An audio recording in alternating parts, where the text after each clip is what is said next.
It's G, which was nice. And then this drops down, right? It's a siding fourth. He has a lot of sighing fourth. Okay. Then he has a sequence where he goes down a step and does the sighing fourth here, right? So you're aware of that. So yeah, I like the way this time you did this, but now let this one fall out of that one. And then it's decaying, so you pick it up on the.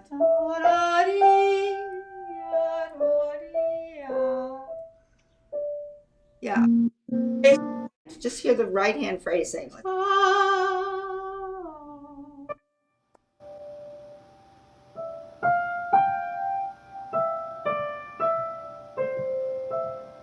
Make this an even triplet. Triplet.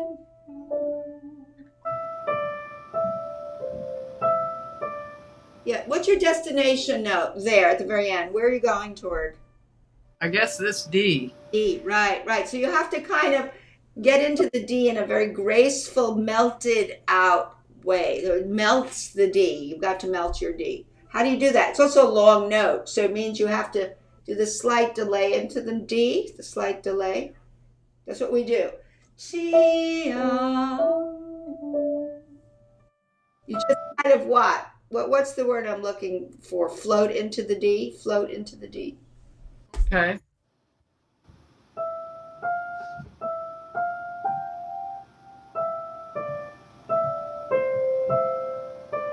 Yeah, just a little less on the D.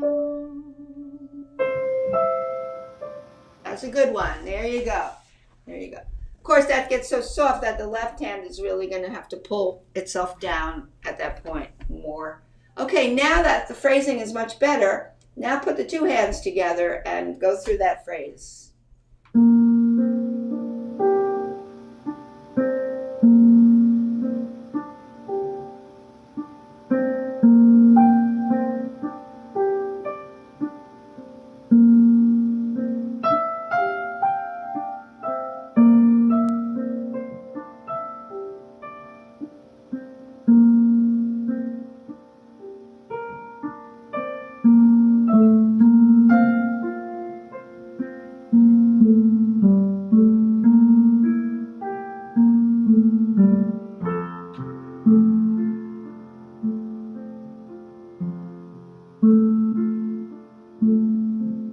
So much better than when you first started this piece today because you're starting to have certain what prompts to yourself about what you want to do.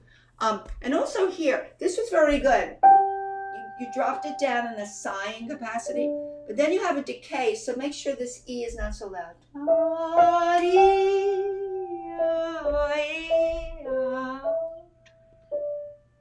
Right? Come out of a long note that's decaying, so the next note that's rolling up starts right at the level of the decay, right? Right at the end. Sneak in with the E.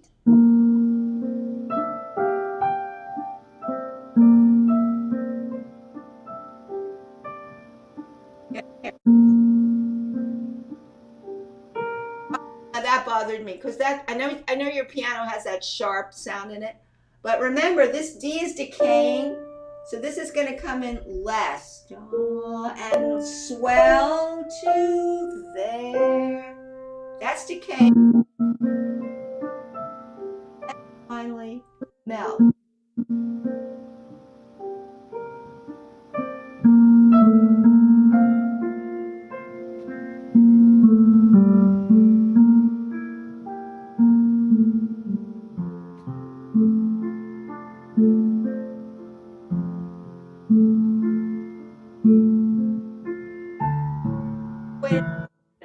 Now, okay, so that A, what are you going to do with that first A that you played? That's a descending fourth again, a descending fourth.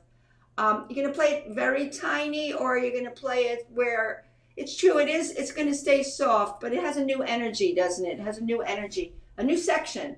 I think I give it a little bit more. The second time is going to be even more.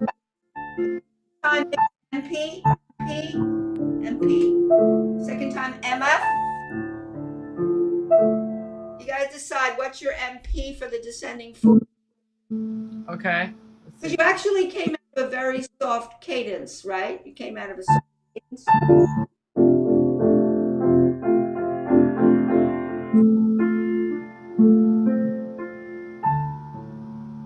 So louder than that? That was okay. It's all right. So because you have to make sure your A is more than your.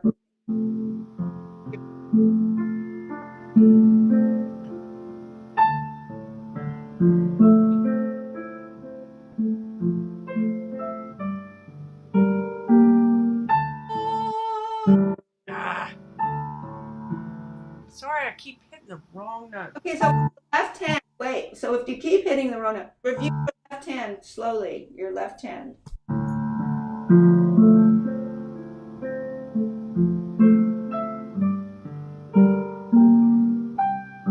So what bothered?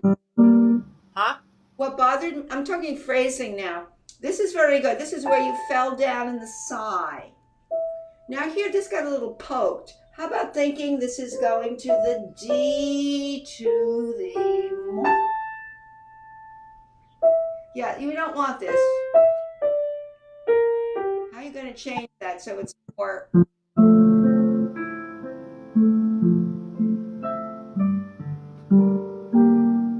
Exactly, that was correct. Because you know what? You thought of this as an arpeggio, like ooh, ah, ee, right? Like a little unit of an arpeggio. Da dee, ah.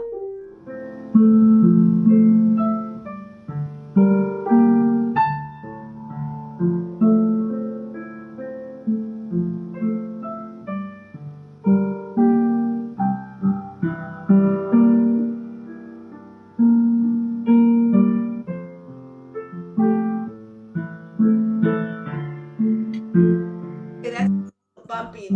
So, wait, where did you start? There was a bump, a couple of bumps in the road. Which measure do you think you were getting bumpy? It wasn't, it was 15, it was 16. 16 was getting a little bumpy sounding, like not horizontal sounding. Chords, you have the little thirds. It was the,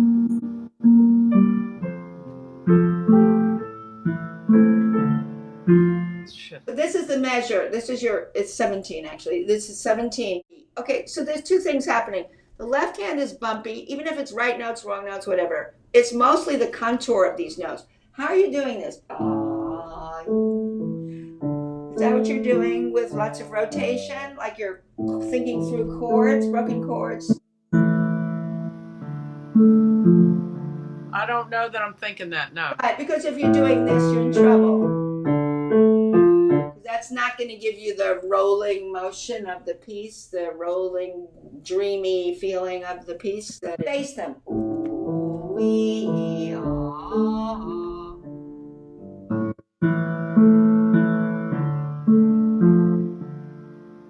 Good. Now, what's happening separately upstairs?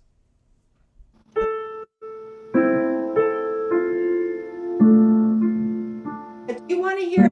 Do you want to hear? Body dum, body dum, or you want to hear something else? How about if you just did the top without adding the lower alto note? What if you just did this?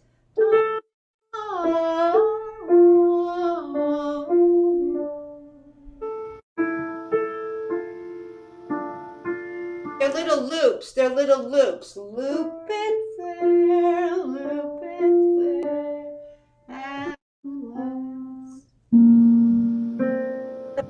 Loopy notes instead of ba, ba, right? Ah,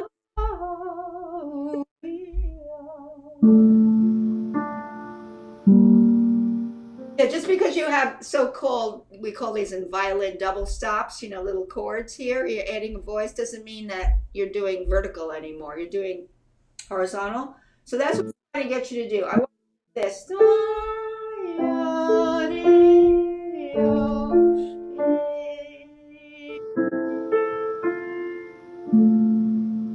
Yeah, that's the idea.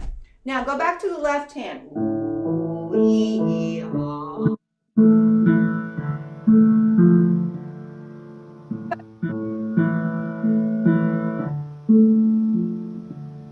Right. In other words, you don't want to hear any notes thumping out like it becomes like up and down sounding. You're thinking chord to chord. Chord, chord, this, that. Right? You're thinking chordally, but you don't want to. seamlessly.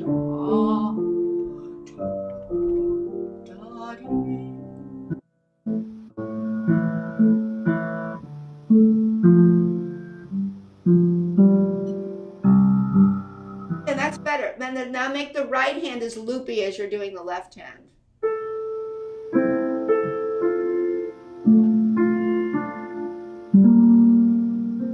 Keep it together that way.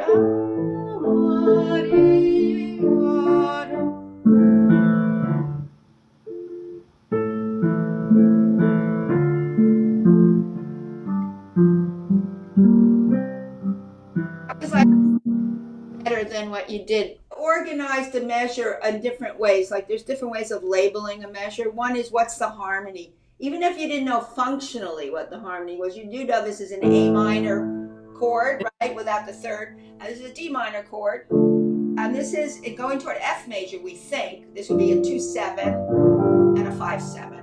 And then this is deceptive because he puts his seventh on the F. You have to know the harmony because you have to know, like, feel your way through harmony as well. But then you have to know technically what sound you're doing and how you're getting it with rotating. Okay, and here the problem was thumping too much instead of isolate the top voice. See how I'm doing the top voice? That's before I add that bottom one. You have to know how you're physically reflecting the phrase you imagine you want to hear. How do I physically accomplish what I want to hear? But you have to say, like a lot of students say, I don't know what I want to hear. The teacher should help you know, by singing it with you. Just what we did on this a short while has really changed the whole piece. It's starting to sound like the Reverie now, dreamy. And you have to decide that that's the mood set throughout the piece. Okay, so also what you got better, what this started to steady out. This has to be very spaced and shaped nice. Right? You have to all kinds of rotations and know your blocks and everything. I think it was mostly the right hand accompaniment to the left that got bumpy again. So today's theme is don't be bumpy. And how do you avoid the bumps of a particular broken chord? These are all broken chords, right? No, you have to go back to the right hand because the problem was not so much the left as the right. This business of chi. See how I do that? You have to hold that down.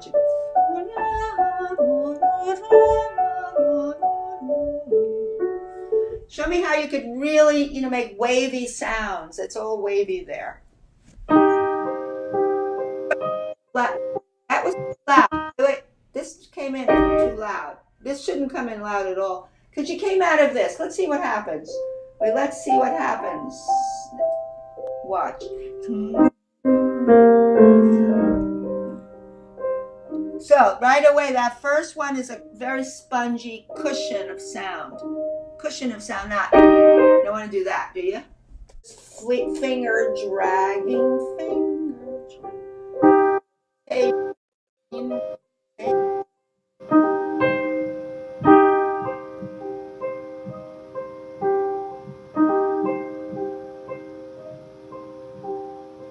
Forget there's another chord there. Okay, continue. Don't forget at the end you have another one. Then this is a little bit more because what's going to happen?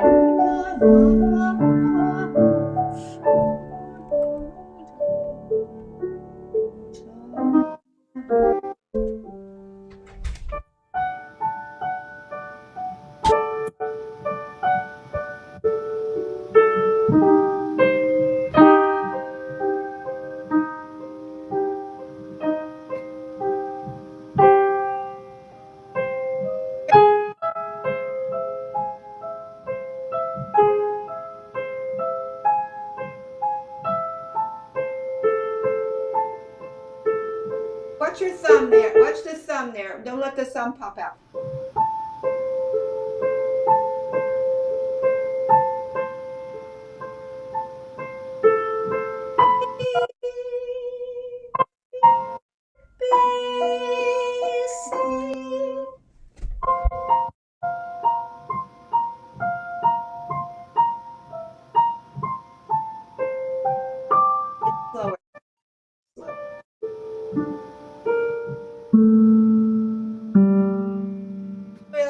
it slow.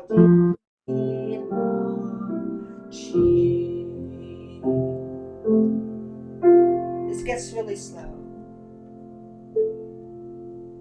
Because RIT really means getting slower, not getting somewhat slower, but really slower. Yeah. Okay. When you get to those quarter notes, you really can settle into them. Yeah, so you're getting better now at the right hand sounding more loopy and not up and down bumpy. So that's going to be the issue. Because now the solo is this. This is a solo, right? And this is a little suspension of harmony, just a suspension. It's not even a melody, it's just a harmonic interval. Now back to. See, the balance is really toward. This has to be like this. Yeah, that's what you want, that sound. The image of the sound is so important. You're going to do things like this, right? Because he has little dots on them. He has dots on them, so he wants them broken, right? The pedal will give you the nice sound you want. You need to do is what's the star? What's the meat of the matter? Where's the beef? It's in the left hand. So the right hand is at moments interfering, in different moments interfering with the left hand melody. Okay. You have more complicated things happening like this, where you switches. You have to keep this the seamless rotation. So that we really hear this as the star.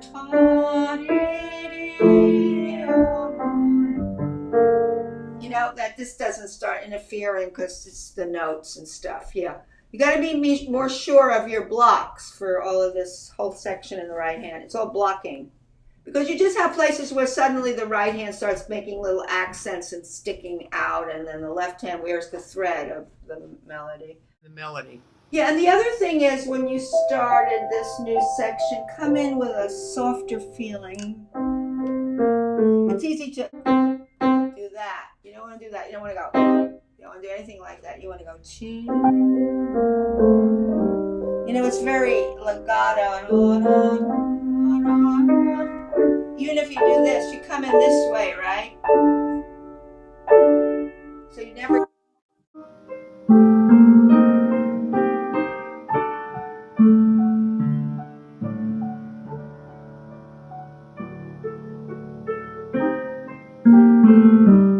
Now, I didn't get the sense of that this is a suspended harmony that is just floating until you come back to what? The theme.